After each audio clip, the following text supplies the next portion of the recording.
Assalamualaikum warahmatullahi wabarakatuh.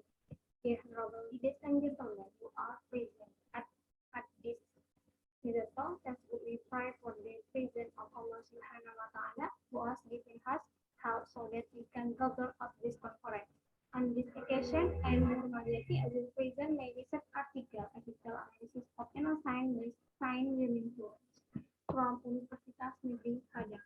Abstract. ETHNOSCIENCE learning is one of the breakthrough in education that combines culture with science.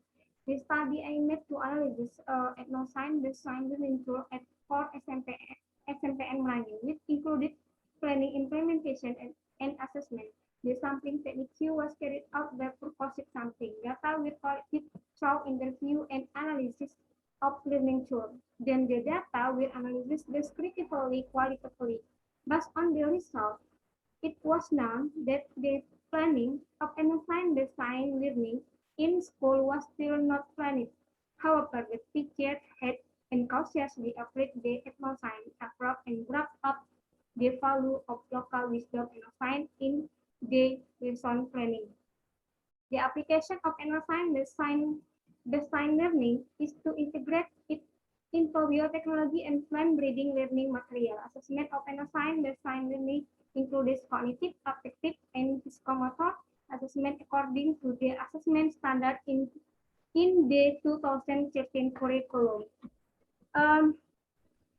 Introduction. Indonesia is rich with natural beauty and environment, cultural and science education. The government has supported cultural preservation effort by formulating a local culture-based learning program stipulated in Government Regulation Number 19 of 2005, concerning National Education Standard Article 14, Paragraph 1. The government regulation was refined in the 2013 curriculum was support learning to utilize culture. The government regulation and the regulation of the Minister of Education and Culture provide a mandate that the implementation of learning in the 2013 curriculum is carried out by integrating culture into learning material. However, in the reality, the learning is still focused on materials that tend to be oriented to poor science rely on student cognitive interest without trying to debate the wisdom of local culture. From the explanation in the introduction, the author were interested in conducting a research study titled ETHNOSCIENCE design learning tool. Research method. This research was a descriptively qualitatively research design. The subject in this study were the Merangin State Junior High School in Bangko District, namely SMPN 1 Merangin, SMPN 3 Merangin, SMPN 4 Merangin, and SMPN 13 Merangin. The sample was taken using a proposed sampling technique, taking data source with specific consideration. The data collection technique were conducted by interview, observation, and analysis of learning tool. Result and discussion.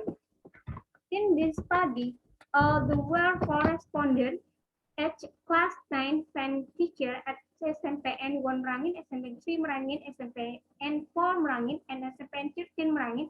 The research result on the analysis of science learning tool based on ETHNOSCIENCE at SMP in Bangko District were carried out through 3 steps: planning, implementation, and assessment stage. Planning phase.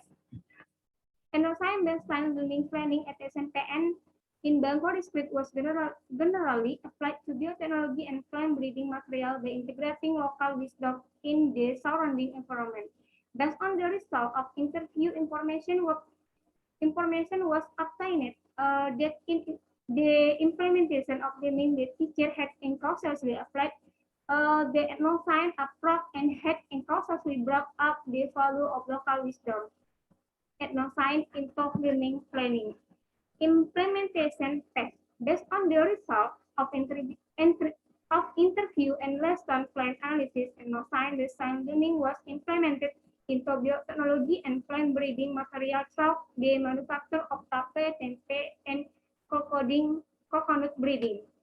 And assessment fact. The ETHNOSCIENCE based science learning assessment process was carried out using authentic assessment, namely the assessment of three aspects, namely the knowledge or cognitive aspect, aspect of attitude or affective, and aspect of psychomotor or skill. Cognitive assessment, the teacher has inadvertently carried out a cognitive assessment by integrating ETHNOSCIENCE about the process of making tempe and tape through homework assessment and also through solving problems that have been prepared by the subject teacher. Effective assessment. This attitude assessment consists of spiritual attitude and social attitude, self-assessment, and assessment between friends. Psychomotor assessment, the teacher assessment students to make video of students' work according to their assignment activity, making tempe, etc. Conclusion. Teacher have unconsciously applied ETHNOSCIENCE in learning and in teaching learning planning. Acknowledgement. Thank you to SMPN 1 Merangin, SMPN 3 Merangin, SMP 4 Merangin, and SMPN 13 Merangin. This is referensi. Thank you. Wassalamualaikum warahmatullahi wabarakatuh.